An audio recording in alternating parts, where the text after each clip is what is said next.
वबरकातुहू। अल्लाह सुब्हानहू तआला का बहुत बड़ा करम है, अल्लाह ताला की बड़ी रहमत है जिसने वक्तन वक्तन नेकियां हासिल करने का मौका दिया है, क्योंकि थोड़ा सा अमल करके ज़्यादा नेकियों का फ़ायदा उठा सके। इसी तरह फ़ायदा उठाने के कुछ महीने हैं, उन महीनों में से एक महीना ये भी है, ज़िलहज्जा के 10 दिनों की फजीलत है।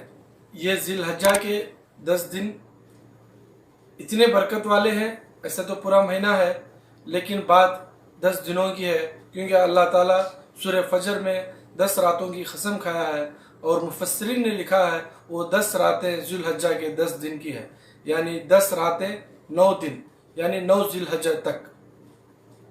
उसकी फजीलत में अल्लाह के रसूल सल्लल्लाहु अलैहि वसल्लम की हदीस है, ये दिन इतने बरकत वाले हैं, इसमें जितना हो सके उतने नेकियां लूट सके। इब्न अब्बास रज़ी अल्लाह ताला अन्हु फरमाते हैं, अल्लाह के रसूल सल्लल्लाहु अलैहि वसल्लम ने फरमाया, अल्लाह के नज़दीक पूरे साल भर में इन 10 दिनों से ज़्यादा महबूब दिन ऐसा कौन सा भी दिन नहीं है। जैसा ये बात अल्लाह के रसूल सल्लल्लाहु अलैहि वसल्लम ने कहा तो फ़ौरन सहाबा ने कहा, या रसूलुल्लाह सल्लल्लाहु अलैहि वसल्लम, जिहाद फी सबीलिल्लाह भी नहीं है? तो अल्लाह के रसूल सल्लल्लाहु अलैहि वसल्लम ने कहा, नहीं है। साल भर के पूरे दिनों में सबसे बढ़कर महबूब दिन ज़ुल्हज्जा के 10 दिन है। हमें चाहिए कि हज्जा के 10 दिनों में ज़्यादा से ज़्यादा नेकियां हासिल करना चाहिए, ज़्यादा से ज़्यादा अल्लाह का जिक्र कीजिए। इसमें कोई शक नहीं कि अल्लाह के जिक्र में सबसे बड़ी जिक्र अल्लाह की कुरान की तिलावत है। इन दिनों में ज़्यादा से ज़्यादा कुरान पढ़िए, हिफ्ज़ करिए, जो सूरे आपको नहीं आते वो सूरों को हिफ्ज़ कीजिए, कुरान को तर्जुमे के साथ सुनिए, कुरान को तफसीर के साथ पढ़िए, कुरान को समझे की बड़ाई कीजिए, तकबीरात पढ़े। तकबीरात वो है, ऐसे तो बहुत सारे हैं, मैं एक आम तकबीर बता देता हूँ आपको। अल्लाहु अकबर, ला इलाहा इल्लल्लाह, अल्लाहु अकबर वलिल्लाहिल हम्द। ये पढ़ते रहिए। हर फ़र्ज़ नमाज के बाद तकबीरात 1 या 3 दफ़ा तकबीर कहें, 3 बार कहना दुरुस्त है। लॉकडाउन की वजह से जो लोग घर पर नमाज पढ़ते हैं, मर्द की बात कर रहा हूँ मैं, तो वो जो है तकबीरात घर पर पढ़े हर फ़र्ज़ नमाज के बाद। ऐसे भी पढ़ सकते हैं आप, और औरतें भी पढ़ना चाहिए। अगर औरत घर में अकेली है, उसकी आवाज़ बाहर नहीं जाती, तो वह घर पर बुलंद आवाज़ में तकबीर पढ़ना चाहिए। और मर्द इन 10 दिनों में बाज़ार में चलते फिरते, घर पर, हर जगह तकबीरात पढ़नी चाहिए। अब्दुल्लाह इब्न अब्बास रज़ी अल्लाह ताला अन्हु और अबू हुरैरा रज़ी अल्लाह ताला अन्हु जब बाज़ार में जाते थे तो इन 10 दिनों में ज़ोर से तकबीर पढ़ते थे, और उनको देखकर जो लोग नहीं पढ़ते थे वो भी पढ़ना शुरू कर देते थे। एक और हदीस आती है तिबरानी की, अल्लाह के रसूल सल्लल्लाहु अलैहि वसल्लम फरमाते हैं, अल्लाह के नज़दीक ज़ुल्हज्जा के 10 दिनों से ज़्यादा अज़ीमत वाला कोई दिन नहीं, और ना ही इन दिनों के अमल से और किसी दिन का अमल ज़्यादा पसंदीदा है। लिहाजा तुम लोग इन दिनों में तस्बीह यानी सुबहानल्लाह, ला इलाहा इल्लल्लाहु, अल्हम्दुलिल्लाह, अल्लाहु अकबर खूब कसरत से पढ़ा करो। कबूल औक़ात में दुआएं मांगना, जैसा कि इशान की नमाज के बाद, इशान की अज़ान के बाद, फजर की अज़ान के बाद, हर नमाज के बाद, और असर से मगरिब के दरमियान, इन वक्तों में दुआ मांगने की कोशिश करिए। तहज्जुद पढ़िए, तहज्जुद के वक्त पर तहज्जुद पढ़कर आप दुआ मांगिए। जैसे दुआओं के मकबूल वक्त है, यानी दुआ कबूल होने वाले वक्त हैं, इन वक्तों में उठकर आप दुआ कीजिए, सदका और खैरात कीजिए। अगर आपके पास इस्ताअत है तो मजबूर की मदद कीजिए, पड़ोसी का ख्याल कीजिए, रिश्तेदारों से सिला रहमी कीजिए। मैं तो यही कहता हूँ कि ये 10 दिन में नेकी का ऐसा कोई मौका ना छोड़ें आप, तो हर वक्त नेकी के काम में लगे रहिए। बेमकसद कामों और बातों से परहेज़ कीजिए, छोटा हो या बड़ा, हर गुनाहों से बचने की कोशिश कीजिए। सबसे अफजल वाला दिन अरफात का दिन है। अरफात के दिन का रोज़ा रखना ना भूलें, क्योंकि ये बड़ी बरकत वाला है, बड़ी बरकत वाला दिन है। इसमें अल्लाह की रहमत छाई हुई रहती है ज़मीन और आसमान में। वो दुआ मांगता है اسے اللہ تعالیٰ قبول ہی کرتا ہے، کیونکہ یہ عرفات کے دن اللہ تعالیٰ کی رحمت چھائی ہوئی رہتی ہے۔ دن روزہ رکھیں، پورا دن دعا میں لگے رہیں۔ رسول اللہ صلی اللہ علیہ وسلم کے روزے رکھنے کا معمول یہ ہے، ذی الحجہ کے 9 دن کے روزے، عاشوراء کے 2 روزے یعنی محرم کے 9، 10 یا 10، 11 وہ 2 روزے، اور ہر مہینے میں رسول اللہ صلی اللہ علیہ وسلم 13، 14، 15 تاریخوں کو روزہ رکھتے تھے۔ ہر ہفتے میں پیر اور جمعرات کا روزہ رکھتے تھے۔ جو قربانی کا ارادہ کرے، نہ بال نکالنا نہ ناخن تراشنا۔ اس کے علاوہ بھی عام دنوں کی نسبت ان دنوں میں زیادہ نیکیاں کرنا چاہیے۔ نفل نمازیں پڑھیے، نفل روزے رکھیے، خوشی سے اللہ کی رضا کے لیے آپ کی استطاعت کے مطابق نیک عمل کرتے رہیے۔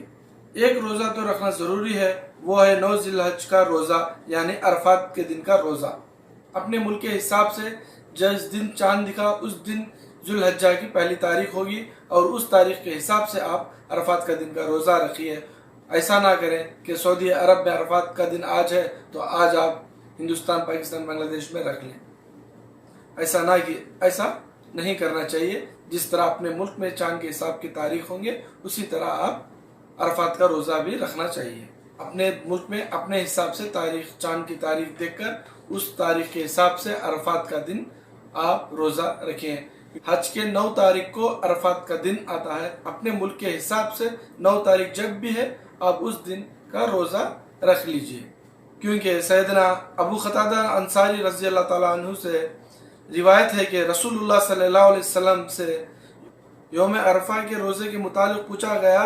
آپ صلی اللہ علیہ وسلم نے فرمایا، یوم العرفہ 9 ذی الحجہ کا روزہ گزشتہ 1 سال کا اور آنے والے 1 سال کے گناہوں کا کفارہ بن جاتا ہے۔ صحیح مسلم 1162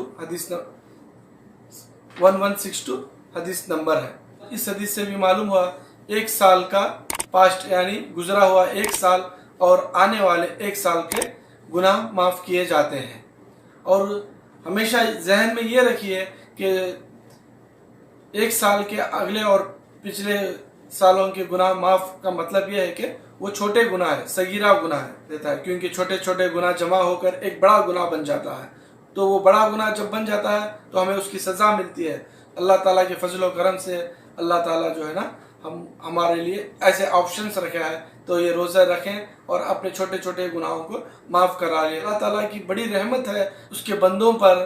ایڈوانس میں آنے والا سال ہم کو پتہ ہی نہیں کہ آنے والا سال ہم گناہ کریں گے یا نیکی کریں گے، ہمیں معلوم ہی نہیں۔ پھر بھی اللہ تعالیٰ کے رحم و کرم سے اللہ تعالیٰ ایڈوانس میں یہ سال ہم عرفات کا روزہ رکھ لیں تو ایڈوانس میں اللہ تعالیٰ اگلے سال کے گناہ، صغیرہ گناہ، چھوٹے گناہ معاف کر دے گا۔ تو اس کا مطلب ہے ایک روزہ رکھنے سے عرفات کا 2 سال کے گناہ، اگلا اور پچھلا 2 سال کے گناہ اللہ تعالیٰ چھوٹے گناہ معاف کر دیتا ہے۔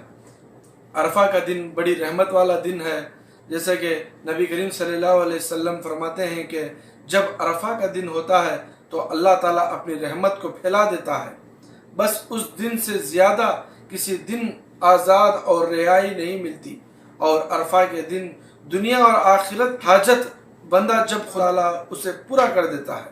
عرفہ کے دن کا روزہ 1 سال گزرا ہوا اور 1 سال آنے والے کے گناہوں کا کفارہ کر دیتا ہے۔ علماء کہتے ہیں ایک گھر کے لیے ایک قربانی واجب ہے، چاہے 1 سے زیادہ لوگوں کی آمدنی ہو، پھر بھی ایک گھر کے لیے ایک قربانی جائز ہے۔ اور کچھ علماء اس طرح بھی کہتے ہیں اگر ایک گھر میں 3-4 لوگ کماتے ہیں تو 3-4 لوگ قربانی دینے والا جو مال انہوں نے دیا ہے تو وہ اللہ تعالیٰ کے راستے میں ہر ایک قربانی دے۔ تو اس طرح دونوں قول بھی جو ہے ملتے ہیں، تو آپ اس طرح بھی کر سکتے ہیں۔ جو لوگ حج کرتے ہیں کی رضامندی کے لیے حج کریں، حج کرنے سے پہلے وہ شرک اور بدعت سے دور رہیں اور توبہ کیجئے۔ اسلام ایک ایسا دین ہے، ایک کافر 100 سال بھی اللہ کے ساتھ کفر کرتا رہے، اگر وہ 100 سال کے بعد اللہ اور اس کے رسول کی گواہی دے دیتا ہے تو اللہ تعالیٰ اس کے 100 سال کے گناہ معاف کر دیتا ہے۔ اگر کوئی شخص دین کے خاطر اپنا ملک چھوڑ کر دوسرے ملک چلے جاتا ہے، ہجرت کرتا ہے، تو اللہ تعالیٰ جس ملک میں وہ گناہ کیا ہے اس گناہوں کو سارے معاف کر دیتا ہے ہجرت کرنے سے۔ ایک کافر کے لیے ہو گیا، ایک हिजरत के वाले के लिए हो गया, और एक मुसलमान हम पैदाइश मुसलमान है, अल्हम्दुलिल्लाह हमारे माँ बाप मुसलमान, दादा परदादा मुसलमान थे, अल्हम्दुलिल्लाह हम मुसलमान हो गए। अब ना हम हिजरत करना है, ना हमें कलमा पढ़ना है। तो हम अपने गुनाहों को कैसे माफ़ करवाएं अल्लाह के नज़दीक? तमाम गुनाह, छोटे मोटे गुनाह भी और बड़े से बड़े गुनाह भी, तमाम गुनाह कैसे माफ़ कराएं? तो एक ऑप्शन है, वो ऑप्शन ये है कि खालिस अल्लाह की रज़ामंदी के लिए तौहीद के साथ हज इन लोगों के ऊपर वाजिब शराइत ये है, पहले मुसलमान होना, हज की फ़र्जियत का इल्म होना, अपने अपने उलमा से पूछिए हज का तरीका क्या है, हज किस तरह करना है, इल्म सीख कर हज के लिए रवाना हो जाइए। वहाँ पर जाकर परेशान होने से अच्छा है, आप बहुत सारे लोगों को देखा हज के अरकान नहीं मालूम होते हैं हज के वक्त, तो आप हज का इल्म हासिल कीजिए, हज किस तरह करना है, अरफात जाकर क्या करना है, किस तरह दुआ करना है, किस तरह नमाज पढ़ना है, किस तरह शैतान को कंकरियाँ मारना है, मीना में किस तरह रहना है, ये सब आप पहले इल्म हासिल कीजिए हज को जाने से पहले। और तीसरा, पहला मुसलमान होना, दूसरा हज की फजीलत का इल्म होना, तीसरा बालिग होना, नाबालिग पर हज वाजिब नहीं है, बालिग होना ज़रूरी है, और चौथा अक़ल होना, यानी अक़लमंद होना चाहिए, पागल पर हज वाजिब नहीं है, और आज़ाद भी होना चाहिए, गुलाम के ऊपर हज फ़र्ज़ नहीं है। आजकल के ज़माने में तो गुलाम कोई है ही नहीं, हम सब अल्हम्दुलिल्लाह अल्लाह के फजल करम से आज़ाद हैं, तो इस बात की हमारे लिए कोई फ़िक्र करने की ज़रूरत नहीं है। और हज के सफ़र पर क़ादिर होना, यानी उस ज़माने में हज का सफ़र मालूम होता था, कोशिश कर सफ़र करना पड़ता था कि रास्ता किस तरह, आज के ज़माने में फ़्लाइट्स के ज़रिए चले जाएंगे। हज का वक्त पर हज के वक्त पर करना है, ऐसा नहीं कि 7 बार अजमेर शरीफ चले गए तो हज हो जाएगा। इस तरह बेवकूफ़ी अमल मत करिए, 7 बार अजमेर जाने से हज नहीं होता। हज के लिए हज का वक्त होना है, और हज सऊदी अरबिया के जो मकामात है वो वही जगह पर हज होता है। हज को जाने से पहले आपकी नीयत ये होना चाहिए कि आप कौन सा हज कर रहे हैं, हज तमत्तु कर रहे हैं, हज क़िरान कर रहे हैं, हज इफ़राद कर रहे हैं। तो ये 3 हज के टाइप्स हैं, और ज़्यादातर लोग जो बाहर से आते हैं, हम सब लोग यही हज करते हैं, हज तमत्तु है। और हज तमत्तु का तरीका कैसा है, क्या है, ये आप अपने उलमा से तहक़ीक़ करिए और उसके बाद हज के लिए रवाना हुई। बस कुछ यही बातें थी अशरा ज़ुल्हिज्जा के ताल्लुक़ से। तो इंशाअल्लाह आप मेरी वीडियो ज़रूर देखें, समझें, और हर बात, हर पॉइंट पर आप गौर करें, और उसी तरह इस अशरा ज़ुल्हिज्जा को कामयाब करें। आप सब दुआ करते रहिए, और मेरे लिए भी और सब मुसलमानों के लिए भी दुआ करते रहिए। अस्सलामु अलैकुम व रहमतुल्लाहि व बरकातुहू।